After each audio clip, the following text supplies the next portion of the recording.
Welcome to Dean's N-Scale Trains. Currently I'm doing some experiments on using servo motors to drive my switches on my Conejos Valley Railroad. For that I needed a 5-volt power supply to power this servo tester. Rather than using batteries, I'm going to show you how I used a 5-volt USB power cube and cable to connect it to this servo controller. Stand by.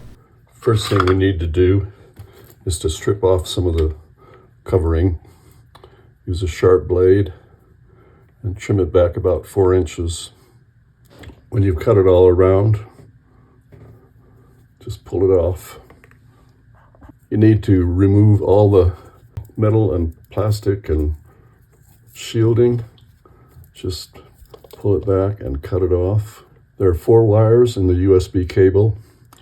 The green and white are signal wires, and they're not needed for this application.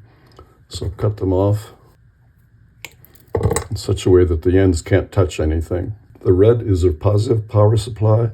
The black is the negative power supply.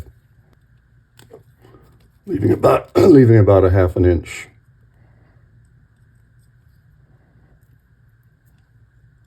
With a voltmeter, double check that you've got the right wires.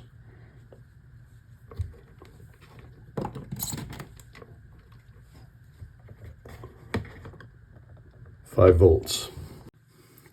This is a short piece of servo wire.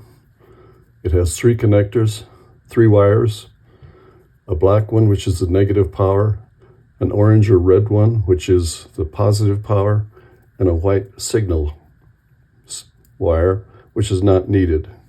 So we'll cut that off. Similarly, cut them to lengths to match and strip them about a 1/2 inch.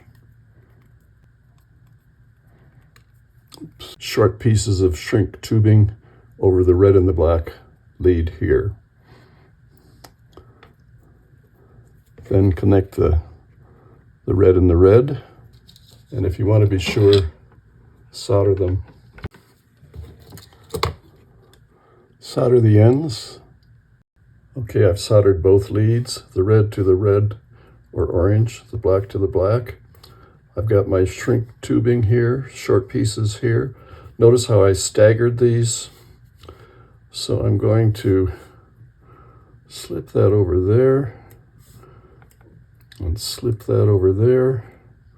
I'm going to have to be careful because this is going to start shrinking, so I want to protect that. If I'd had that lead a little bit longer, I wouldn't have had to worry about this, but that's the way it is. So now I'm going to shrink that. This one. This one.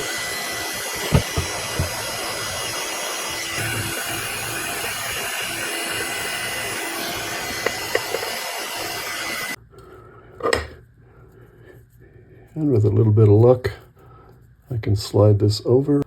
I wish I'd had some larger shrink tubing, because it would have gone over easier, but I don't, so. Okay, so I've gotten this white shrink tubing all the way over here. Notice how I tucked in the 2 signal leads, the green and the white leads, which are shorter. They're protected. The 2 soldered joints are protected. And we have power, so it's in good shape. Let's give it the strength test. And it's still good. Let's see how it looks with a real servo.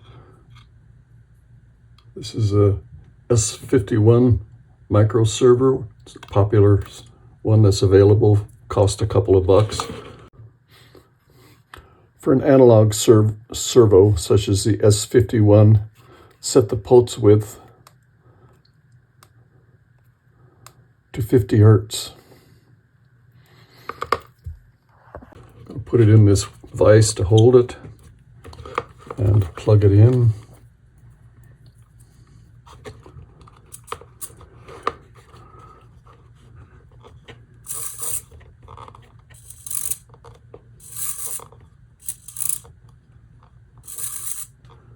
With this continuity tester, it doesn't quite go to its limits. It should go from 0 to 180 degrees, and it's a little less than that. But it's working well. So that's it for this video. If you like my videos, please give me a thumbs up and also subscribe to my channel, Dean's N-Scale Trains. Thanks for watching. I really appreciate it.